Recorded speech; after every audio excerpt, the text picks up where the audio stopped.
हेरा फेरी हो या फिर आवारा पागल दीवाना, हंसी का डोज अगर कहीं फुल ऑन मिलता है तो वो है परेश रावल की एक्टिंग में। कभी बाबू राव बनकर पेट पकड़कर खूब हंसाया तो कभी अपने अनोखे अंदाज से हर सीन को यादगार बना दिया। और आज वही दिग्गज कलाकार हमारे साथ लाइव जुड़ चुके हैं। तो चलिए दोस्तों, स्वागत करते हैं सिर्फ और सबसे टैलेंटेड परेश रावल जी का। A very warm welcome to you sir. Thank you Sejal. कैसे हो सर आप? मैं फर्स्ट क्लास हूँ, आप बताइए। जी, इतने सालों बाद, आई गेस 15 से 16 सालों के बाद आप प्रियदर्शन के साथ फिर से वापसी कर रहे हैं। ये जब अनाउंसमेंट हुई थी ना तो हम सब काफ़ी ज़्यादा खुश हो गए थे कि अब असली कॉमेडी क्या होता है, बड़े सालों बाद हमें बड़े पर्दे पर देखने को मिलेगा। तो सर आप कितने एक्साइटेड थे जब आपको ये फिल्म ऑफर हुई? ना, I am always excited to work with Priyan ji. हुआ था क्या कि आई थिंक 15-16 साल नहीं, कम साल, मेरे ख्याल से 9-10 साल हुए हैं। I think so, if I am not mistaken. तो क्योंकि 2006 में तो हमने ये की थी मालामाल वीकली, उसके बाद भी कुछ एक दो पिक्चरें की थी हमने। तो बट एनी केस, एनीवे, उनके साथ काम करने के लिए तो मैं बड़ा ही उत्सुक रहता हूँ। मुझे बहुत मजा भी आता है और जर्नी भी बड़ी हमारी शानदार होती है। जी जी जी। तो सेट पर कैसा माहौल था जब इतने सालों बाद आप वापसी की उनकी टीम के साथ? सब कुछ वैसा ही था या कुछ बदलाव आपको देखने को मिला? आपकी बॉन्डिंग कैसी है अब? बिल्कुल वैसा ही था, बिल्कुल बॉन्डिंग वैसी की वैसी है, उसमें कोई फर्क नहीं आया है। हाँ, उनके बॉडी वेट में और मेरे बॉडी वेट में थोड़ा फर्क है, बाकी कुछ नहीं है। पहले से काफी ज्यादा हैंडसम और फिट हो गए हो आप। अरे क्या बात है, थैंक यू। या सो सेजल प्लीज। तो सर जैसे इस बार आपको हम कैसे रोल में देखने वाले हैं? इस बार कितनी ज्यादा जी? रोल तो वेडिंग प्लानर का है और जिस बंगलों में हवेली में आया है वो प्लान करने के लिए, फिर वहां पे क्या क्या हालत होती है, क्या क्या नए नए इवेंट्स आते हैं, क्या क्या झटके फटके आते हैं, उस बात को लेकर एक कहानी है। ये इट्स अ फन राइड, बहुत मजेदार है। माने यूं कहिए कि झटके पे झटका मिलेगा आपको देखने को। झटका मिले तो सर ये ज्यादा झटका आपकी तरफ से आने वाला है? सबकी तरफ से। ओके। सब एक दूसरे को झटका दे रहे हैं। तो सर जैसे ये हॉरर मूवी है, लाइक आपको पहले भी हमने कई हॉरर कॉमेडी फिल्म्स में देखा है, तो कभी आपने रियल एक्सपीरियंस किया कोई भूत? नहीं, भूत तो नहीं देखा है मैंने। ऐसे कोई पॉलिटिशियन देखे हैं, भूत नहीं देखा है मैंने। अच्छा सर, तो अक्षय कुमार हैं, अक्षय कुमार के साथ जैसे आपने कई फिल्में की हैं और हमने सुना है कि वो सेट पे अपने को एक्टर्स के साथ काफी मस्ती करते हैं, तो आपके साथ किस तरह की मस्ती रहती है उनकी? अब बरसों से जानते हैं तो मस्ती तो करते ही रहते। वो हो, सुनील हो, कोई भी हो, मजा चलते ही रहता है। राजपाल जी हो, खुद प्रियन जी हो, उनको भी मजा मस्ती करने का बहुत दिल। माने कहने का मतलब ये है कि मस्ती तब होती है जब एक दूसरे पे आपको प्यार होता है, ट्रस्ट होता है, एक हल्का फुल्का एटमोस्फेयर रहता है, कोई स्ट्रेस नहीं होता है, तब जाके इंसान मस्ती करता है।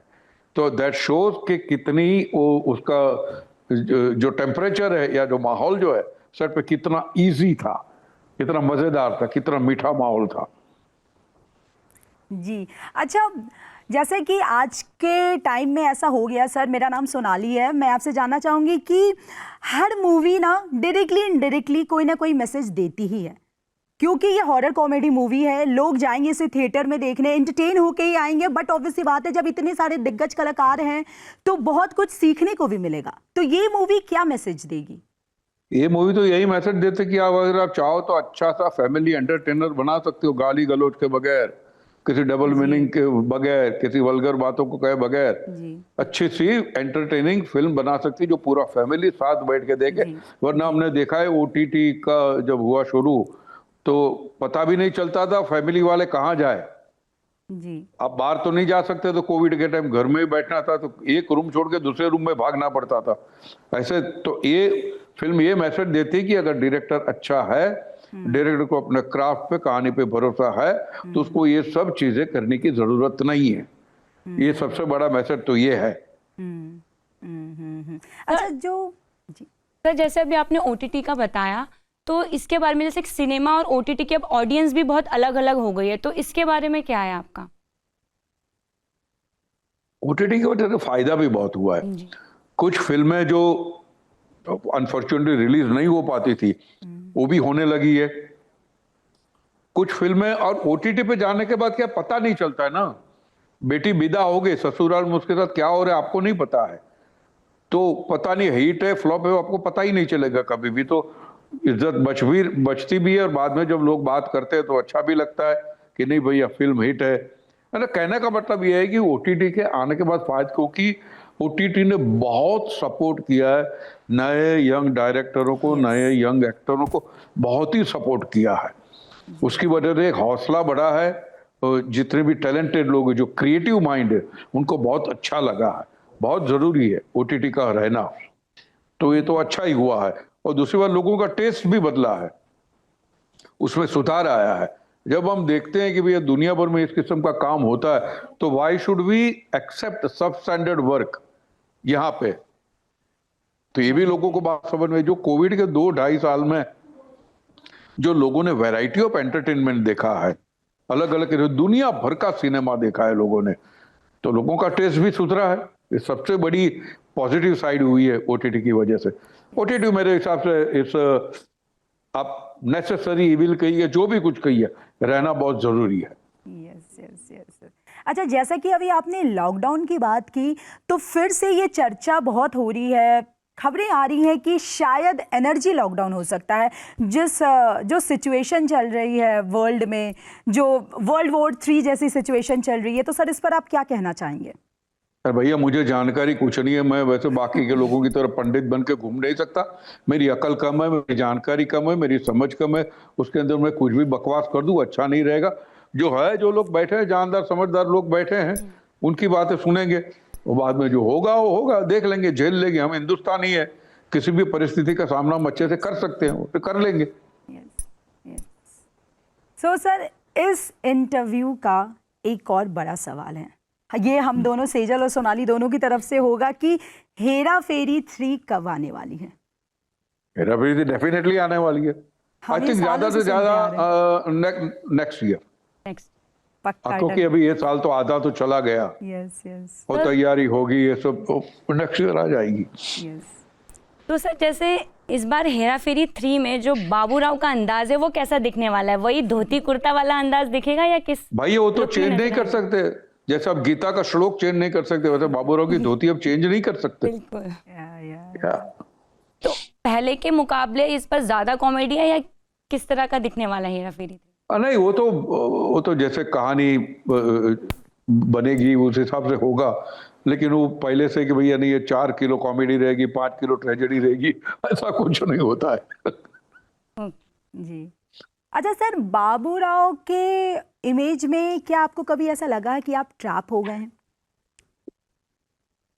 बिल्कुल लगा है, अभी भी लग रहा है। जी।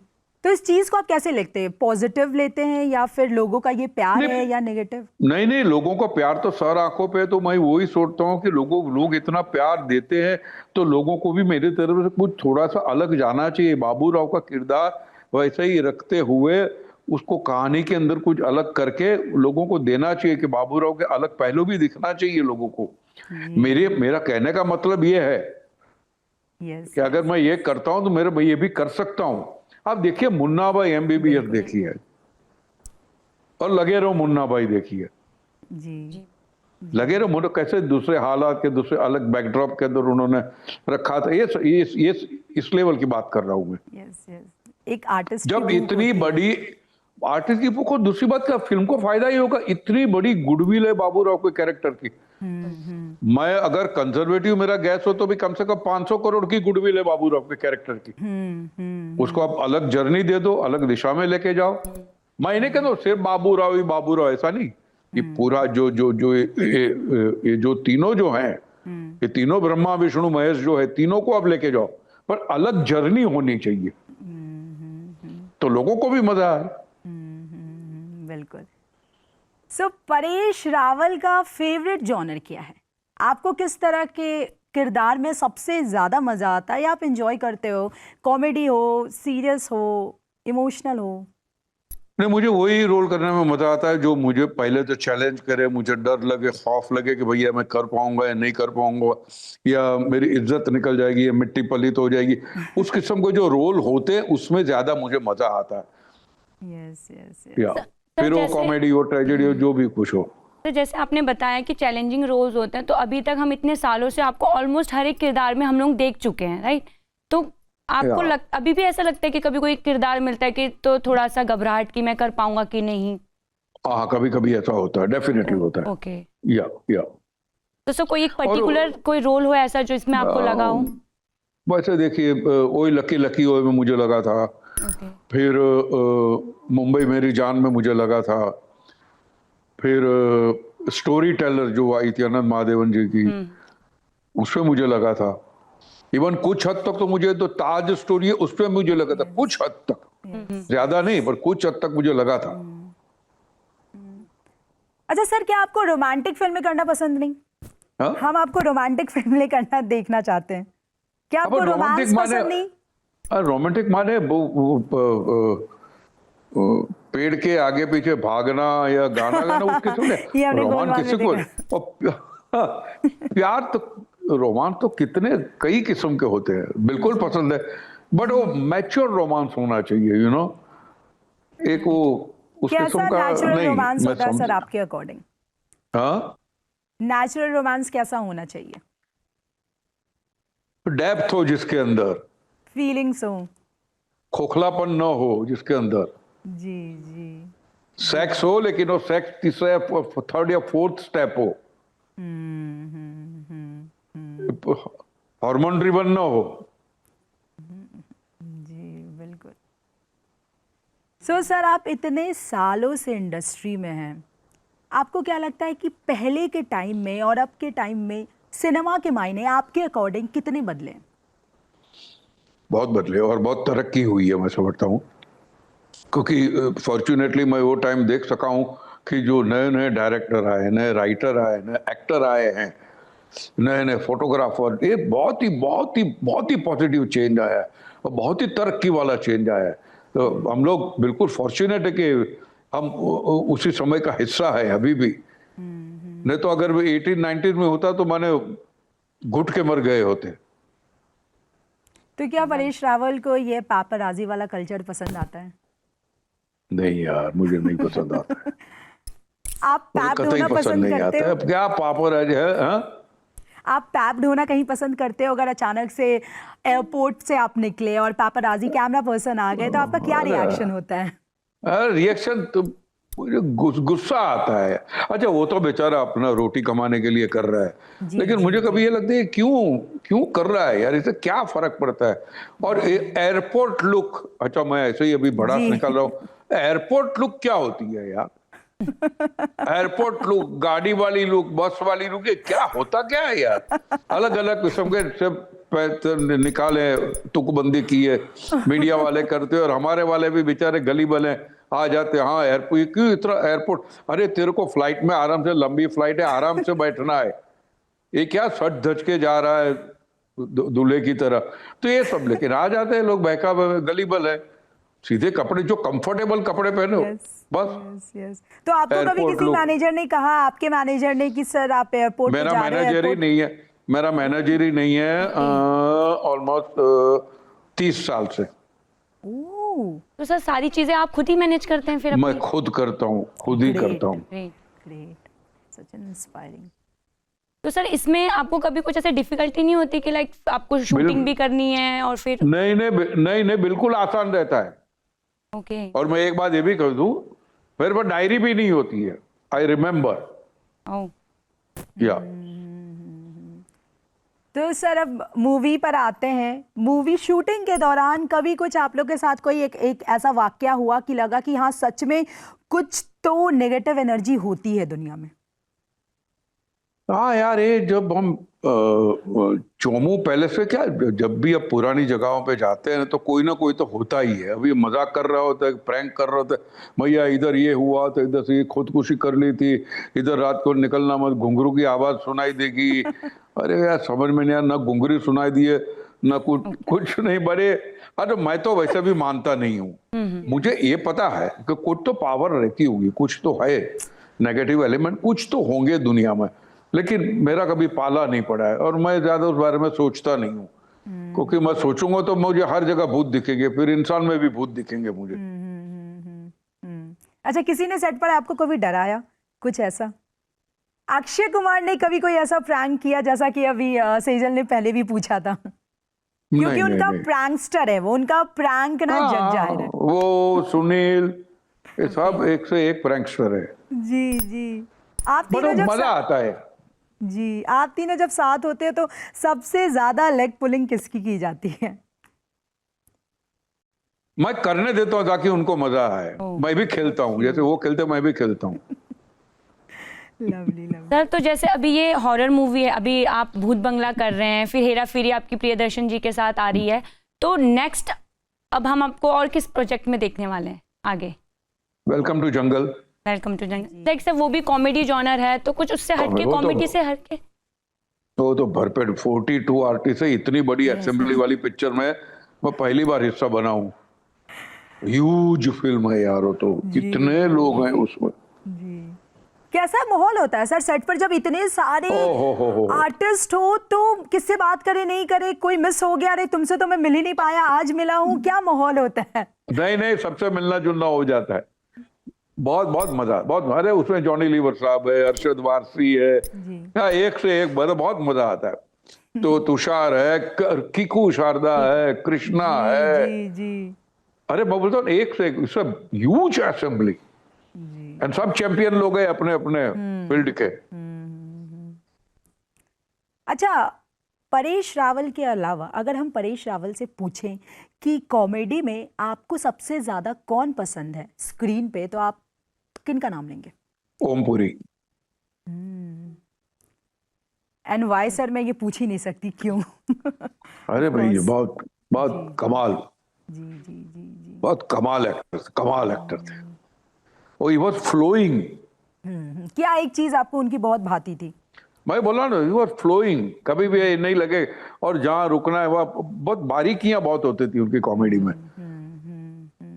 he was extremely good.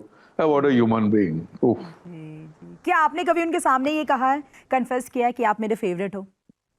हाँ, हमारे कहने की जरूरत नहीं, हमारी आंखों में दिखता है। वो है नसीर भाई है तो हमारी आंखों में दिखता है, बोलने की जरूरत होती ही नहीं है। We look up to them यार।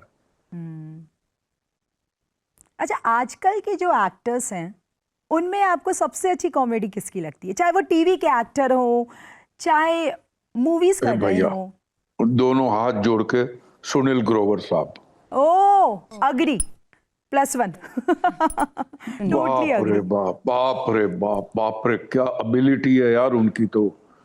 क्या मिमिक्री अरे वाह करते भाई हैं? वाह। अरे मिमिक्री के अंदर सबसे ज्यादा आर्टिस्ट पना होना चाहिए। जी जी। वो आर्टिस्ट से मिमिक्री, तो मैं मिमिक्री आर्टिस्ट नहीं कहूंगा, वो क्या बारीकियां पकड़ते हैं, उनकी क्या ऑब्जर्वेशन स्किल है यार। कितना कितना डीपली ऑब्जर्व करते, एक एक लेयर, एक एक धागा, खतरनाक। सर, तो कभी आपको उन्हें देख के ऐसा लगा कि अरे यार ये चीज मुझे भी सीखनी है? हाँ, हर दिन हर बार लगता है। जी, कभी मुलाकात हुई है सुनील ग्रोवर से इन पर्सन? हाँ, एक दो बार मिला हूं मैं। हमने तो पिक्चर में साथ में काम भी किया, तो नाम है बोलूँ जिला गाजियाबाद करके। उसमें उन्होंने, और ये वो बैठे हुए हैं हम लोग, और एक सीन है उसमें फिर उठ के चले जाते हैं, जाते जाते कुछ डायलॉग बोलते हैं। तो मैं जो हमारे आनंद करके डायरेक्टर, मैंने यार कौन है यार एक्टर, मतलब उसको लगा कुछ किसी ने बदतमीजी की होगी। बोले क्या हो गया परे जी? अरे बोला खतरनाक एक्टर है भाई है ये, कौन है एक्टर? और सुनील जी खाली ऐसे उठ के जाते, मुड़ के डायलॉग बोलते हैं, बस एक या दो लाइन का डायलॉग था बस। बोले यार ये कौन है यार? और वो कोई कॉमेडी किरदार नहीं था, बिल्कुल ही रफ टफ हरियाणवी किस्म का था। उनको इसमें देखिए आप, अपने विशाल भारद्वाज जी की फिल्म थी पटाखा।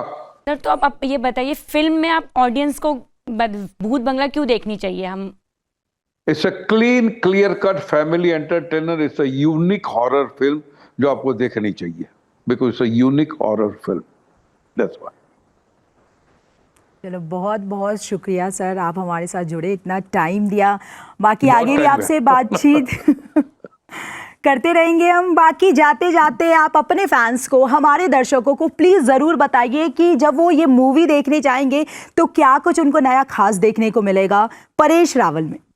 जिस तरह ये जो हॉरर फिल्म शूट की गई है ना, भैया एज एन एक्टर तो मैं क्या बोलूं, लेकिन है तो डायरेक्टर, जिस तरह उन्होंने शूट किया है, मुझे नहीं लगता कि वीएफएक्स के बगैर भी जो इम्पैक्ट आने वाला है वो जिस तरह उस तरह शूट हुआ है ये। जी जी, lovely. Thank you so much sir, thank you so much for thank you, joining. Thank you.